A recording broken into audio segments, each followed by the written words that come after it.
May 7th, 2024, Andrew got in an accident on his motorbike. We were driving on like this really fast highway and there's just a lot of traffic. So I'm so happy Andrew's alive, he's okay. But he got like debris and like road rash from his leg. Babe, is it okay if I show you? Show the leg on camera. Okay, so I'm gonna show you Andrew's leg.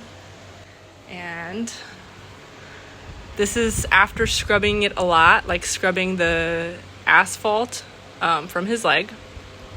And he got scratches, but that's like the one that we're the most concerned about. We don't want it to get infected because it's already like getting a little pussy. Puss has puss in it. So anyways, we are very fortunate that we're surrounded by like a lot of nature and healing stuff that we don't really need antiseptic, because we have a huge aloe vera plant in front of our front yard. So I'm gonna cut some aloe and put it on his leg and hopefully it'll heal it faster. So there's the aloe plant. I'm going to cut really close to the stem. There's the plant right there.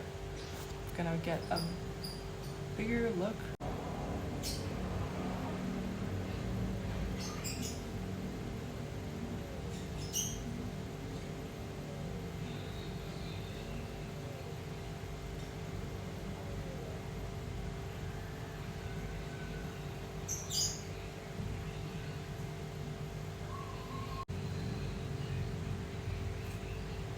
Alright, so it's oozing with healing powers in here, but I'm gonna wash it so that just get the dirt off of it. And there's some like animal poop, gonna get some dirt off of that.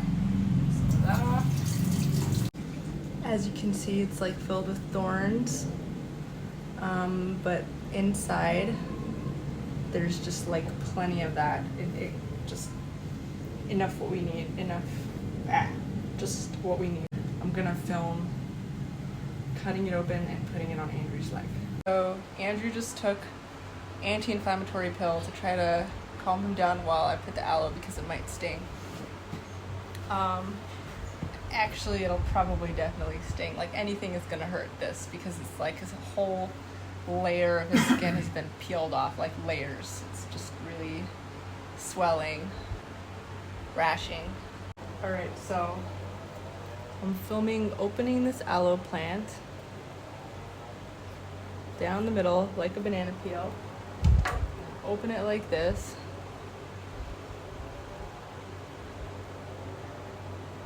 And do I just like squeeze it on top of your leg? Whatever you think is best.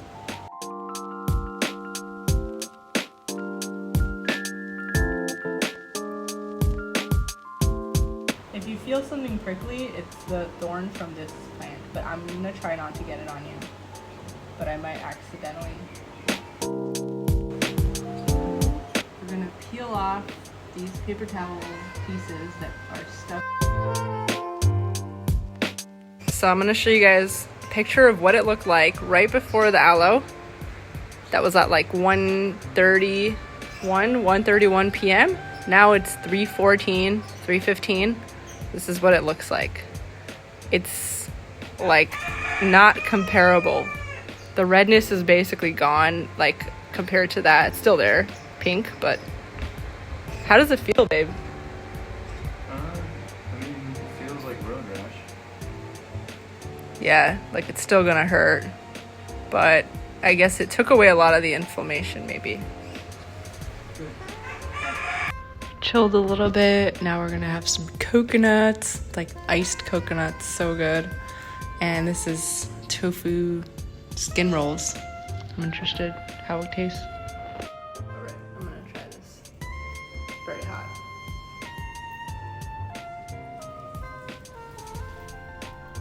Ooh, okay. Andrew's best friend. He always, like, literally we're up here, the door was closed, he like pushed it open, like, oh, who's trying to get inside? Whenever we're up here, he just knows that we're here and he smells us from like, that's really far to smell. From all the way back there, like, hi. loves Andrew so much. He knows Andrew got hurt. He's coming to say hi, visit. Yeah. But I think he would do that anyways.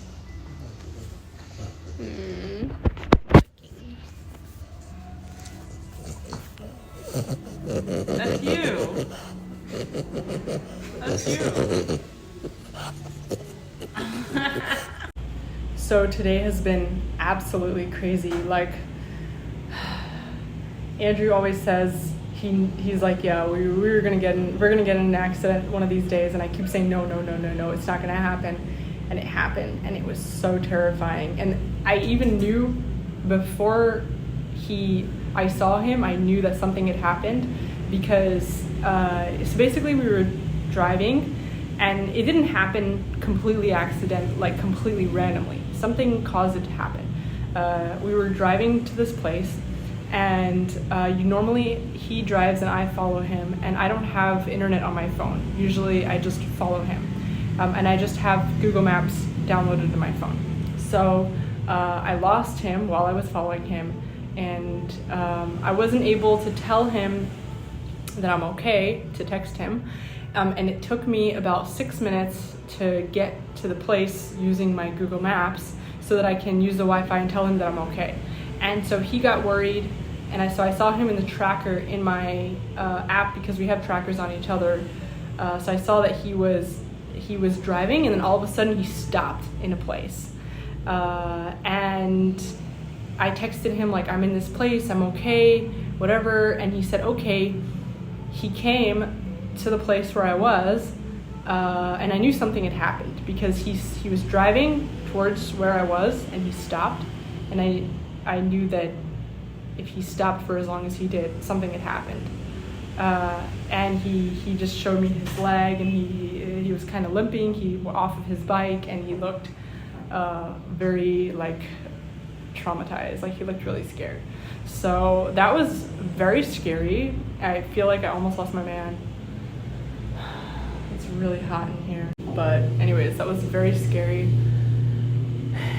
And yeah, this is not like a typical day, but I wanted to talk to you guys about our healing process in general.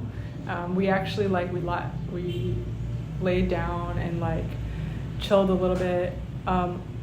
Me as a person, I feel like I'm very different than I was last year or even a few months ago, because everything that we've been doing ever since we got here has been focused on just healing. Because we moved to a place where we have enough to live, and it's no longer about hustling to live just for this moment.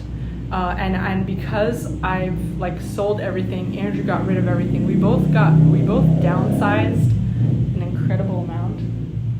We both got rid of anything and everything that could be something that our minds would have to worry about. So it's really just in Bali. It's and we don't do the things that people do, that they spend a lot of money. We do what we want. We eat how we want. We're comfortable, but we're not lavish. We're not being lavish, because the goal is that we want to allow our minds to completely relax, and be able to heal. Because even if you have money, even if you have stability, you have a place to live, you have food on the table, if you don't have a peace of mind that you can just let go for years and nothing's gonna happen, if you're always on your mind trying to figure out I have to start looking for a job, I have to find a business, come up with a business idea, I have to set up my life, this and that. If you're having to worry about that, you won't be able to completely let go and heal. And that's why, that's literally what House Hackers Anonymous is all about. It's how do we do the bare minimum to find the fastest, shortest way, biggest shortcut towards getting to that point where we can just be calm, so that we can actually heal, so that actually we can start building from a position of safety. Thank you. So I just wanted to close the window because there's a lot of street noise coming from the street. So that's basically been my whole focus. there's literally like full days where I'm in bed and I'm just watching a show, and almost every day I've been active. Like, we've been going to the gym, we've been having coconuts every day, eating a lot, eating healthy, not a drop of alcohol, no drugs really. I mean, I have like for my ear, I have ear infections because I keep going swimming, so I haven't been allowing my ear to heal, so that's actually really affecting me. I have to take medicine for that, like anti-inflammatory stuff, but even that I've been trying to avoid anything anti-inflammatory that's like artificial stuff, like just trying to have natural anti-inflammatory stuff like coconuts, different kinds of fruits. I think I want to start eating aloe vera, like from the garden that I just showed you guys. That's really good. So healing my freakouts is something that these little things won't do. Like drinking a coconut is not going to heal a freakout. Or even moving to a place and be like, it's going to make it easier to do what you need to do to heal the freak out, but the freakouts, those were fight or flight responses, which at the time I didn't really understand. So anyone that has followed my channel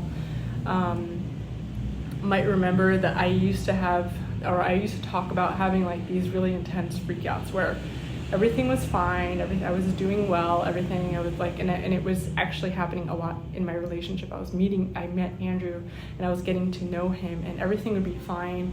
Like, I would like totally be in love with him and everything would be fine, but then I would have periods where all of a sudden I'm freaking out. I feel in my fight or flight, literally, I have to run away from Andrew. And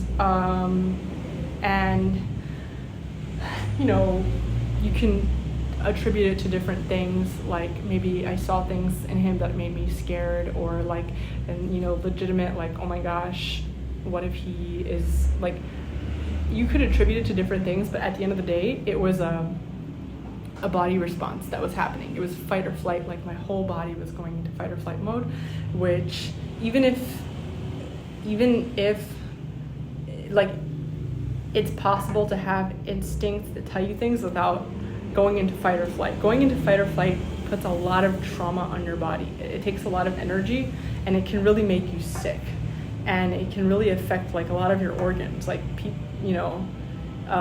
So anyways, I was having these crazy freakouts where I would just go into my most intense fight or flight, and then I would like calm down from it.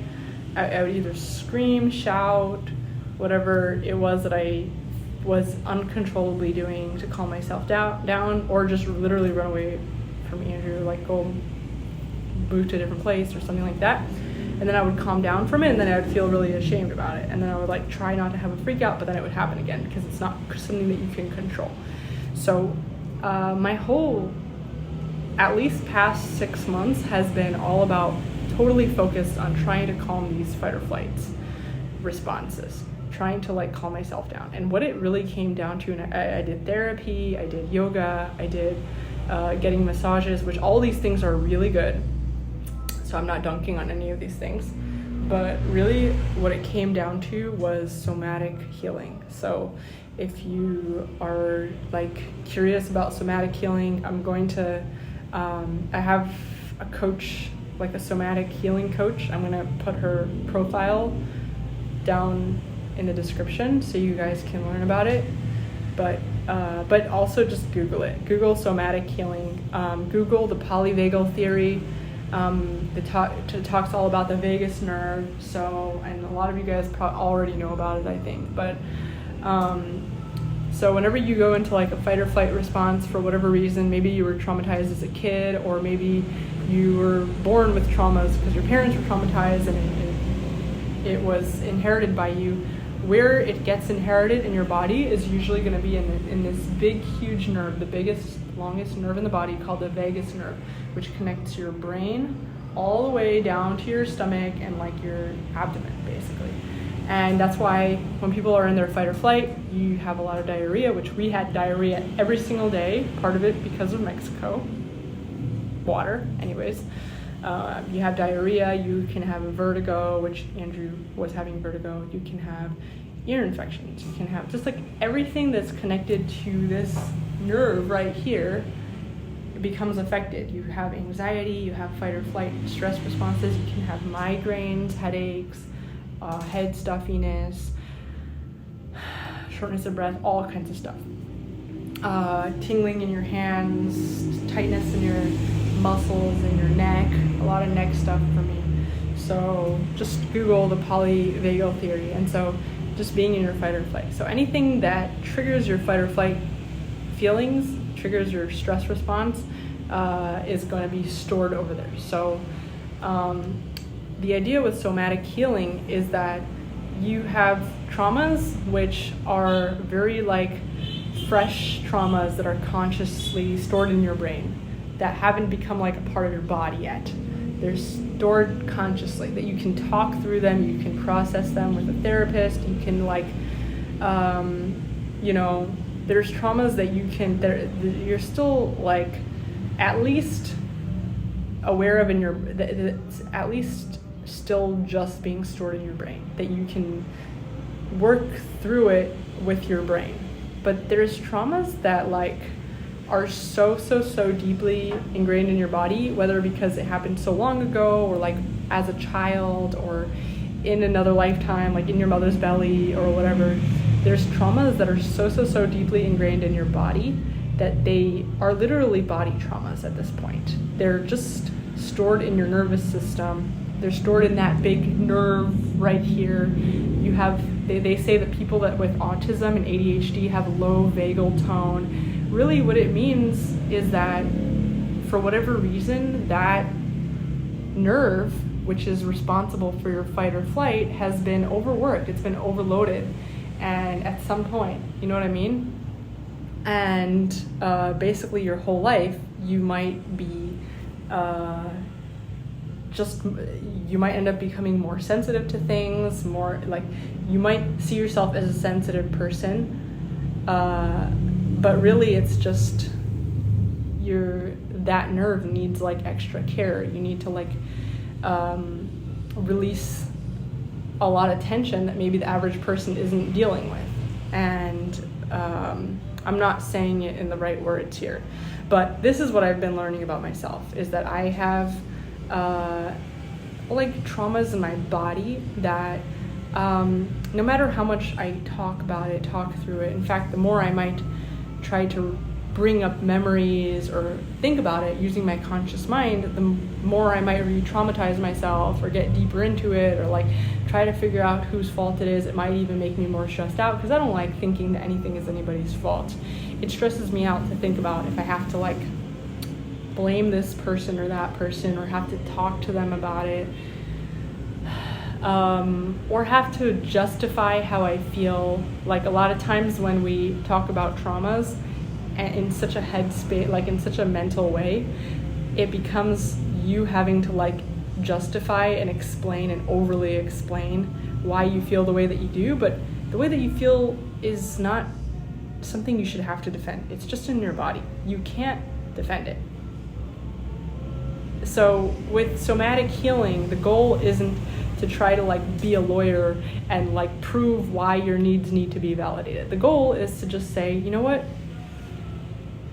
However way it came about, whatever trauma it was that created this thing is here. And it's not going away. And we're going to care for this thing. This is a crying baby. The crying baby is you. It's inside of you. And it doesn't matter what caused the baby to cry. Maybe somebody was beating the baby, or maybe the baby was just hungry, or the baby that just needed to poop, or maybe the baby just felt like crying. It doesn't matter what the reason is. The baby feels this thing, so we're going to take care of the baby. And that's, I think, for me, somatic healing, which the way that my friend has been coaching me, and then her coach is Rachel, this person who is that I'm showing you in the description. So I've been now going to Rachel as well as talking to my friend coaching me. So this has been very helpful because and I think I know this is really what's been what's made my freakouts go away. Like, I haven't had a freakout. I've had feelings of like my nervous system going crazy, whatever, but like it's nothing near the freakouts that I used to have. I feel much more in control, and it just passes through my body now. Like, I'm just like, oh my gosh, I'm feeling stressed. Like today we were thinking, so one of my relatives was telling me about that she went to a speaking event, like a Holocaust speaking event, and there was protesters at the speaking event, and they were fighting, and they were like, she said that people were trying to grab her because there was just so much chaos there. And when she told me this story that happened to her, it made me feel in my fight or flight. It made me feel like that. And so in the past, I think I wouldn't know what's happening, and I would have felt a lot more out of control, and I would have probably taken drastic actions to try to like soothe that situation. But this time, like, I knew it was happening, and I was able to say, okay, like, I talked through it with Andrew. So anyways, somatic healing is basically the thing that has really been helping me. And not just understanding and validating every single feeling that's in my body, like learning how to validate it myself. And then with this validation of like everything, Pardes, everything that you're feeling is okay, it's real, it's coming from somewhere, and there's nothing unreasonable for you to want, no unreasonable boundary for you to want to set. If your body right now feels like not talking to certain people, or if your body feels like not going to certain places, or your body right now feels like whatever you want, that's what you want. That's what you should do. And there's no, basically just completely validating yourself, and then allowing other people to validate you. But it can't come from other people. It should really, it could come from like a coach or something like that, but the whole thing with coaching has been to try to learn how to validate myself. Everything is supposed to be there. Your feelings, your thoughts, all that's supposed to be there. So that's basically been how I've been, the whole like seed to the healing journey until now, is just everything that you're feeling is supposed to be there. If it feels unreasonable, it's probably because you're not validating yourself, or you haven't been taught how to validate yourself. Nobody taught you that it's okay to think that your feelings and thoughts are reasonable. And it might be at the expense of somebody else, but at the end of the day, you don't have a responsibility to anybody else. You have a responsibility to yourself, your inner baby. Just like if you had children, you don't have a responsibility to anybody else. You have a responsibility to your own children. So same thing with you, with your inner child. You have a responsibility to your inner child, and you're going to go through life and you're going to say, I don't like this person, I don't like that person, I don't like that person. And instead of shaming yourself for it, instead of saying, oh, I don't like this situation, I personally don't like anything related to Israel, war, Holocaust, this, that, like, all the debates that's happening. I'm not saying I don't like anything related to Israel, but I'm saying, like, I don't like the conversations about it, pro, anti, like, I just don't like, Israel's a country. I have a lot of family that lives in Israel. I have a lot of family that lives in Iran. And you know what? None of these people, when I talk to them, have anything to do with politics. They don't care. None of my relatives in Iran care about politics. None of my relatives in Israel care about politics. But I feel like if I don't talk about it, I feel a little bit shameful. Like, oh, like if you're, what Pardes? Are you taking a side? Are you being silent because you're taking a side of this country or that country? It's like, no. I'm allergic to political stuff. And even part of why I left the States was like got caught up in political stuff, and I realized, like, oh my God, this is so bad for my body. and it's not the whole world. And so when I was in those places, because it felt like the whole world, and it was really the whole world to people that were there, it was so easy for me to invalidate myself for not liking it and thinking like, no, the problem is you. The problem isn't the whole world, the problem is you. But no, the problem was that world for me. And so just learning how to just validate, I don't like this, I don't like this. And that's basically, you can't heal without being able to acknowledge problems in your life and to validate yourself. Maybe the problem is the whole world. That's fine. Maybe the problem is everybody in your life. You know what? Who cares if they're good people? Who cares? Really? Because you're not your responsibility when you're healing, when you're trying to heal yourself. Your responsibility, you're basically like a little baby. You're basically a baby. You have to raise this baby from scratch. Your baby is broken down. You know, you're raising this baby from scratch. The baby is inside of you. When that's your responsibility to heal yourself, who cares what anybody else thinks or feels? Who cares whose fault is what? Who cares who's good or bad?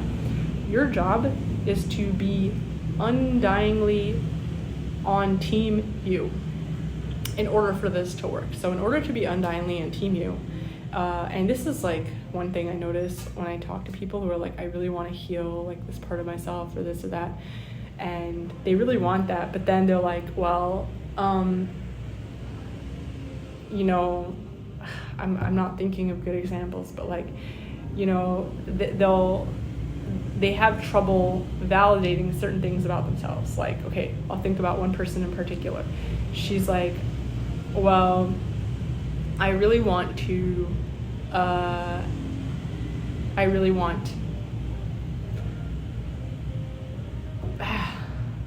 gonna make this up. I really want to be a hairstylist. And the parents are like, her parents are like, no, you shouldn't be a hairstylist. That goes against what we want for you. We want for you to be a dentist. And so you're like, well, you know, I hate this life, I hate everything, and but maybe my parents are right. And maybe, you know, like if I'm a hairstylist instead of a dentist, I won't make as much money, and I, you know, they're right, and like, or I'm gonna make them feel bad. Like, you have to take away everything that is. You have to be able to get yourself to a position where you can do this, which is why House Hackers Anonymous exists. Sorry if I seem a little drained, and I think I'm just drained from what happened today. I'm like actually kind of tired from being scared about the situation.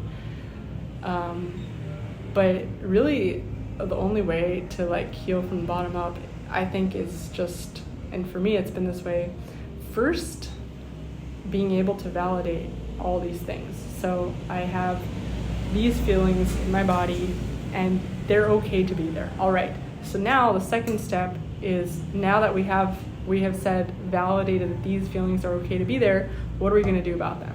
Well, my fight or flight, when it spikes, what my body feels like doing is running. So one thing that I've incorporated into my schedule a lot is cardio, like anything, running, going on an elliptical, dancing. Dancing has been awesome. Screaming like, help. But this is why I started doing voice lessons. So getting my voice out to the full extent of my breath. Basically doing things that allow my body to get the energy out in a way that feels validating, in a way that I don't have to explain to anybody, you know, and I don't really want to go through the whole polyvagal theory and whatever, but like the idea is that when you were traumatized a long time ago or whatever, when a human gets traumatized, it's like basically, and your body is in fight or flight, it's akin to meeting with face-to-face with a bear, and your body has two options to assess the situation about whether it should fight the bear or escape from the bear. Should it And now they say it's freeze, fight, flight, freeze. But do you want to fight the bear? You're going to run away from the bear, or are you going to freeze? So something has to happen in order to close the loop, in order for that energy to not stay inside of you. So your body is like clenching up and collecting all this energy so that it can fight something.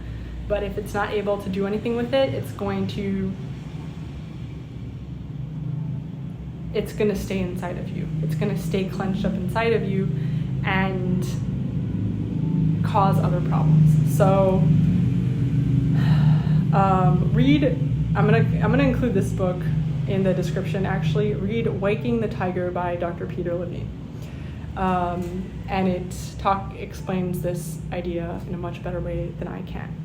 But the idea with somatic healing is that we try to close the loops that we weren't able to close in the traumatic situations. So let's say somebody was hurting you, somebody crossed your boundaries, and you couldn't fight, you couldn't flee, and instead you internalized this trauma.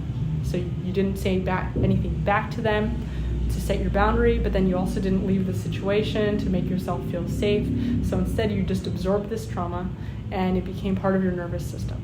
So with somatic healing, you would do the things and keep doing the things that would release that fight or flight energy that would close the loop, according to what Dr. Peter Levine would say, to close the loop with your trauma. And so I've been basically doing a lot of things here that do that close the loop. Lots of cardio, lots of just exploring, running around with Andrew, driving around has been really fun, and now singing so that I can scream. I think another thing that I've been missing is I really want to scream all of my frustrations, and what better way to scream at the top of your lungs without it being scary to anybody than singing, really. So that's basically how I've been healing my freakouts, and healing has not looked like an upward trajectory. It's been very up and down.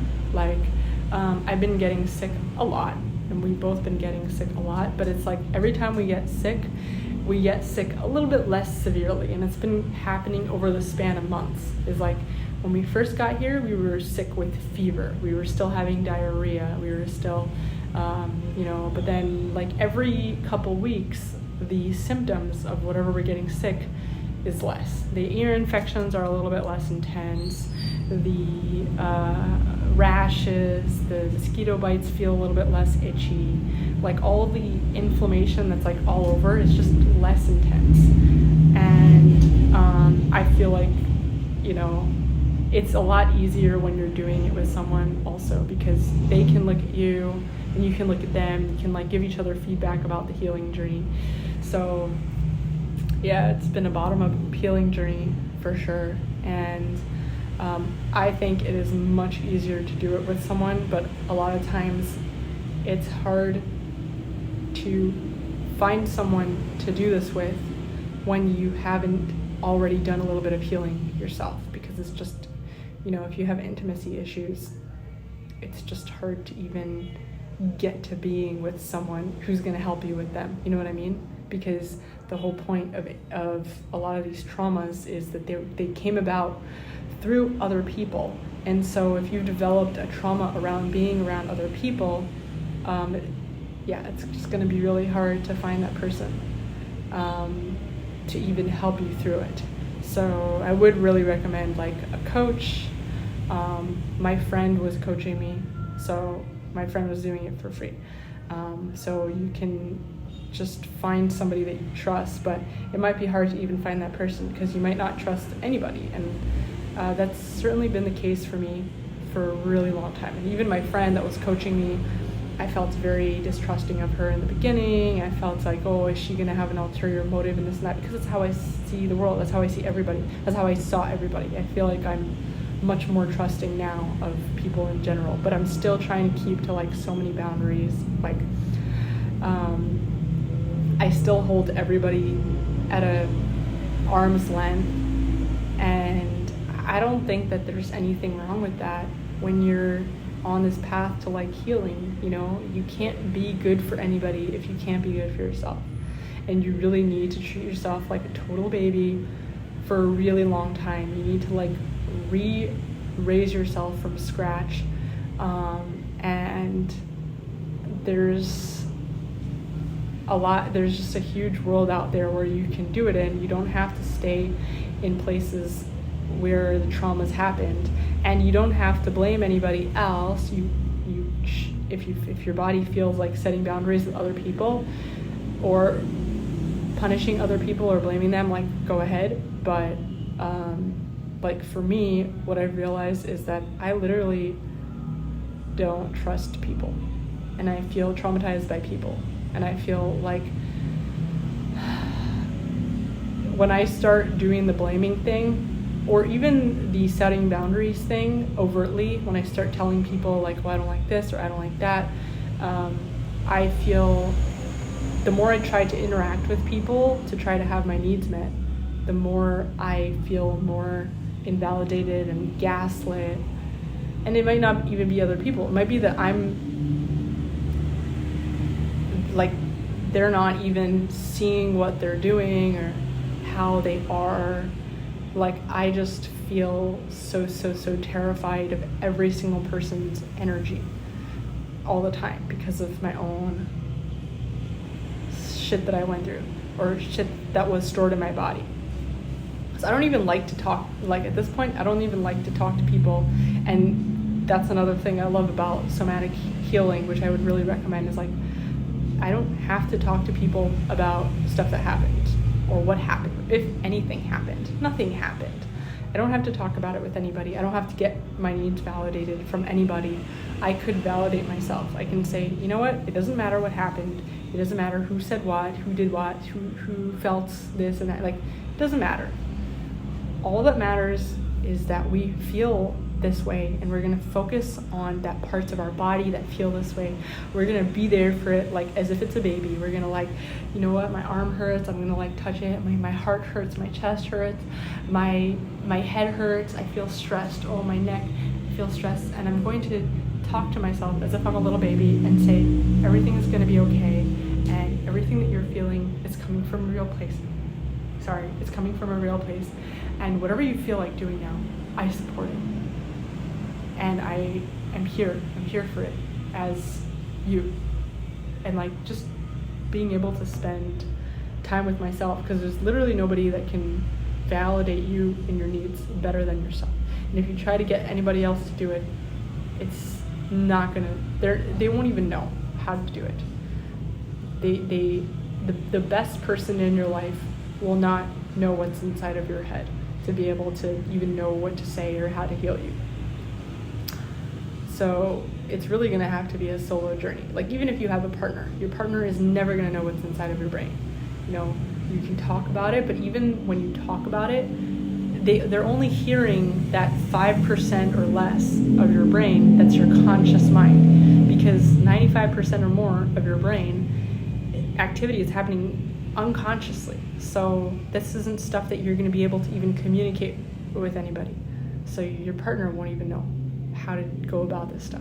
The only thing that can understand what you're going through is your body. You can sense what's happening in your body. You can keep getting to know it, monitor it, talk about it, get yourself to a place where you can do that for a long period of time, whether it's moving back into your parents' house, going and living in the jungle for a while, going and living in a place where the rent is $100 a month and you can afford that because maybe you have a credit card that you can just put it on the credit card, or whatever that is. Like, getting yourself to a place where you can literally just be with your body for as long as possible and really just listen to it and heal from the bottom up. Listen to your body and hear what it's saying and what it wants to do. Because if you're at a place where you're having freakouts, or your body is acting out, having vertigo, like having these fight or flight responses, whatever that is, anxiety, fear, panic, rage, whatever that is, like, that's not something that you're going to be able to work out mentally, and that's not even something that somebody else, even if somebody else can see things that you can't see, they're not going to be able to know what you're feeling in your hand right now, for example. They won't be able to know what you're feeling in your chest or in your neck, whatever. The only person that can know that is you. But even you need to get to a place where you can be so quiet and focused on these sensations. You need to get away from any kind of drugs or anything that will not allow you to like listen to these signals that are in your body, so that you can actually heal through them. You can hear what's happening, and maybe in the beginning you're going to be on some drugs, but like little by little you're going to need to quiet all those voices, and over time it gets easier to do it. Like the first year of our journey, the first year of our journey across like South America, I was drinking a lot, because it's like I couldn't even hear what I needed, what I wanted, through just the crazy amount of noise, like just total chaos. My brain was total chaos, and the freakouts, like I couldn't even know that I'm having a freak out. I didn't even know that I was having freakouts, because they didn't even look like freakouts to me, because it just felt like the world is ending. So how could I know that it's a freak out that I need to even fix? So over time I was like, oh, these are freakouts, because I know that it's a freak out because I'm normally feeling this way, and then when the freak out is happening, I'm feeling totally different. Like all of a sudden my opinions are different, my thoughts are changing, they're becoming the exact opposite. So maybe this isn't me, maybe this is something that's happening to me that I don't really know. And I started going into it, started talking to a therapist, little by little, and that was over the span of, now it's been almost 2 years. So that the whole first year was drinking alcohol. Then the second year, for about 6 or 7 months, I stopped drinking alcohol, and it became just THC, weed gummies. So in Mexico, it was just like, okay, no more alcohol, just whatever gummies, Delta 8, whatever was legal in Mexico. So that's what I had. Whatever gummies were legal in Mexico, that's what I was having every day. And so then I was able to so the gummies, they were slowing things down, artificially, but they were slowing things down so that I was able to see what's happening. So I was like, okay, you know what? These are freakouts, and they're happening in my body. And so my friend that I was talking to, she's like a somatic coach, and it's like, okay, the freakouts, they're associated with your neck clenching, feelings of, like your muscles tightening, you have a lower back problem when you're having a freak out. All these things are happening in your body when you're having a freak out. So she started exploring it with me, and it took a while, actually, months, to do this. So listening to what makes your body do that more. Okay, certain topics make my body do that more. Thinking about certain people make my body do that more. You don't have to make a judgment about that. You don't have to say, oh, well, is your body right for thinking that this person or that person sets your body? No, you should not be thinking judgment. No judgment. It doesn't matter. That person could be an angel.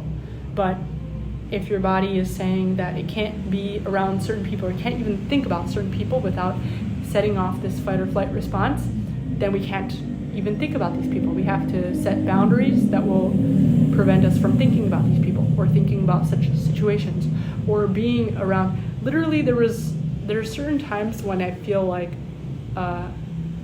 hearing too much English triggers my fight or flight. Does that make it wrong? Does that make the English language wrong? Does that mean that somebody has to defend the English language now and say, you know what, Pardes, this is not morally correct? It doesn't matter. You have to completely take morality out of healing for this to work. You have to say, you know what, doesn't matter. The English language could be the angel's language. If it sets off my fight or flight, we're going to watch some Espanol, or we're going to watch some Turkish. We're going to watch some Turkish shows, or Indian, Hindi. And so whatever you need, like whatever your body is saying is oh, I can't have, anytime I have coffee, it makes me feel like this, or anytime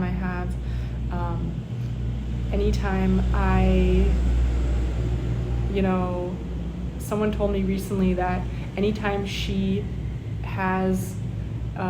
is sexually active, she feels crazy, she goes crazy. So now she doesn't do that. Fine. Maybe down the line, you will want to learn how to do that in a way that makes you feel safe. But for now, if your body is going into fight or flight response, you stay away from it and you create boundaries for yourself. Maybe whether that's, I don't talk to members of the gender that I'm attracted to after this certain time, or I don't kiss people on the cheek, or whatever that is, to create that boundary for yourself. Because at the end of the day, whether it's right or wrong, your body is trying to communicate something to you, and that's literally the only way you're going to heal, is if you can really validate it. Because your body it's like an animal doesn't care about morality, doesn't care about right and wrong and all these things that people make up. It just cares about survival and taking and healing. And when you start to trust your body, treat it like a precious your precious child, and treat it with love, then it will love you back, and it's going to cooperate with you. It's really going to become your partner in whatever healing you're trying to do. And I promise you, it really works like that. And I'm sorry if this long. I feel like this video was so long, and so I was so tired. So I feel like I'm not as energetic while I'm talking. But yeah, good luck for anybody that's going through this with me. Yum.